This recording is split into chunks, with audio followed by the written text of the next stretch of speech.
ಜೈಲಿನಲ್ಲಿ ಧರ್ಮಸ್ಥಳ ಚಿನ್ನಯ್ಯನ ಗೋಳಾಟ ಜಾಸ್ತಿ ಆಗಿದೆ. ಯಾರೊಂದೋ ಷಡ್ಯಂತ್ರಕ್ಕೆ ನಾನ್ ಬಲಿಯಾದೆ, ಧರ್ಮಸ್ಥಳದಲ್ಲಿ ನಾನು ಶವವನ್ನ ಹೂತಾಕಿದ ನಿಜ. ಕೆಲವರು ಇದನ್ನೇ ಬಂಡವಾಳ ಮಾಡಿ ಇಟ್ಕೊಂಡ್ರು.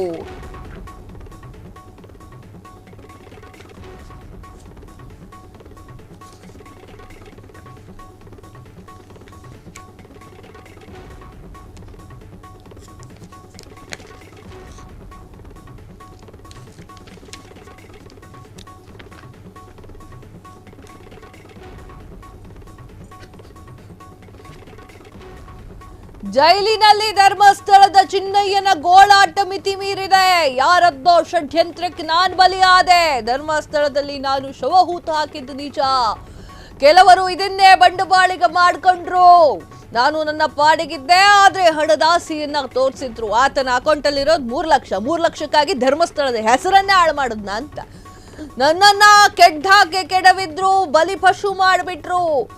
ಇದೆಲ್ಲ ನನಗೆ ಯಾಕೆ ಬೇಕಾಗಿತ್ತು ಅಂತ ಈಗ ಅನಿಸ್ತಾ ಇದೆ. ತಪ್ಪು ಮಾಡದಿದ್ರೂ ಕೂಡ ಜೈಲು ಪಾಲಾಗುವಂತೆ ಮಾಡ್ಬಿಟ್ರು. ಅವರಿಗೂ ತಕ್ಕ ಶಿಕ್ಷೆ ಆಗಬೇಕು ಅಂತ ಹೇಳಿ ಬಡಬಡಾಯಿಸಿಕೊಂಡು ಚಿನ್ನಯ್ಯ ಗೋಳಾಡ್ತಾ ಇದ್ದಾನೆ. ಶಿವಮೊಗ್ಗ ಜೈಲಿನಲ್ಲಿರುವಂತಹ ಧರ್ಮಸ್ಥಳದ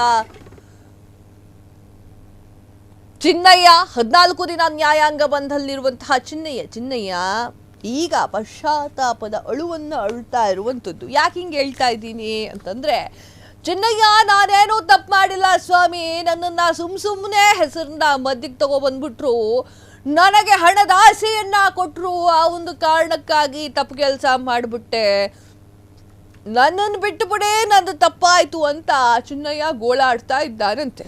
ಧರ್ಮಸ್ಥಳದ ಹೆಸರನ್ನ ಹಾಳು ಮಾಡಬೇಕಾದ್ರೆ ನಿಮ್ಮ ಈ ಗೋಳಾಟ ಇರಲಿಲ್ವಾ? ಬರೀ ನಿನ್ನ ಬ್ಯಾಂಕ್ ಅಕೌಂಟ್ ನಲ್ಲಿ 3 ಲಕ್ಷ 4 ಲಕ್ಷಕ್ಕೆ ಧರ್ಮಸ್ಥಳದ ಹೆಸರಿಗೆ ಕಂಟಕ ತಂದು ಬಿಟ್ಟಲ್ಲ, ಇದಕ್ಕೇನ್ ಹೇಳೋಣ?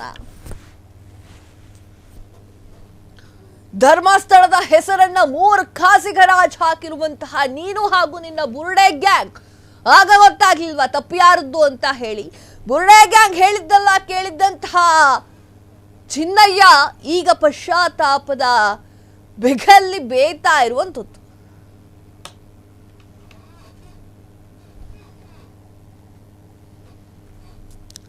ಜೈಲಿನಲ್ಲಿ ಧರ್ಮಸ್ಥಳದ ಚಿನ್ನಯ್ಯನ ಗೋಳಾಟ ಮಿತಿ ಮೀರಿದೆ. ಯಾರೊಂದೋ ಷಡ್ಯಂತ್ರಕ್ಕೆ ನಾನು ಬಲಿಯಾದೆ ಅಂತ ಹೇಳ್ತಾ ಇರುವಂಥದ್ದು. ಧರ್ಮಸ್ಥಳದಲ್ಲಿ ನಾನು ಶವ ಊತಾಕಿಟ್ಟಿದ್ದು ನಿಜ. ಹಲವರು ಇದನ್ನೇ ಬಂಡವಾಳ ಮಾಡಿಟ್ಕೊಂಡ್ರು. ನನ್ನ ಪಾಡಿಗೆ ನಾನಿದ್ರೆ ಹಣದ ಆಸೆಯನ್ನ ತೋರಿಸಿದ್ರು, ನನ್ನನ್ನು ಕೆಡ್ಡಾಕಿ ಕೆಡವಿದ್ರು, ಬಲಿಪಶುವನ್ನ ನಾನು ಮಾಡಿಬಿಟ್ರು. ಇದೆಲ್ಲ ನನಗೆ ಯಾಕೆ ಬೇಕಾಗಿತ್ತು ಅಂತ ಈಗ ಅನ್ನಿಸ್ತಾ ಇದೆ. ಈಗ ಅನ್ಸ್ಕೊಂಡು ಏನು ಪ್ರಯೋಜನ? ತಪ್ಪು ಮಾಡದಿದ್ರೂ ಕೂಡ ಜೈಲು ಪಾಲಾಗುವಂತೆ ಮಾಡಿಬಿಟ್ರು, ಅವರಿಗೆ ತಕ್ಕ ಶಿಕ್ಷೆ ಆಗಬೇಕು ಅಂತ ಹೇಳಿ ಬಡಬಡಾಯಿಸಿದ ಚಿನ್ನಯ್ಯ ಶಿವಮೊಗ್ಗ ಜೈಲಿನಲ್ಲಿರುವಂತಹ ಧರ್ಮಸ್ಥಳ ಕೇಸ್ ಚಿನ್ನಯ್ಯ 14 ದಿನದ ನ್ಯಾಯಾಂಗ ಬಂಧನದಲ್ಲಿದ್ದಾನೆ. ಕ್ಷಣ ಕ್ಷಣದ ಸುದ್ದಿಗಳಿಗಾಗಿ ಫ್ರೀಡಂ ಟಿವಿ ಸಬ್ಸ್ಕ್ರೈಬ್ ಮಾಡಿ, ಲೈಕ್ ಮಾಡಿ ಹಾಗೂ ಫಾಲೋ ಮಾಡಿ. ಹೊಸ ಸುದ್ದಿಗಳ ನೋಟಿಫಿಕೇಶನ್ಗಾಗಿ ಬೆಲ್ ಐಕಾನ್ ಮೇಲೆ ಕ್ಲಿಕ್ ಮಾಡಿ.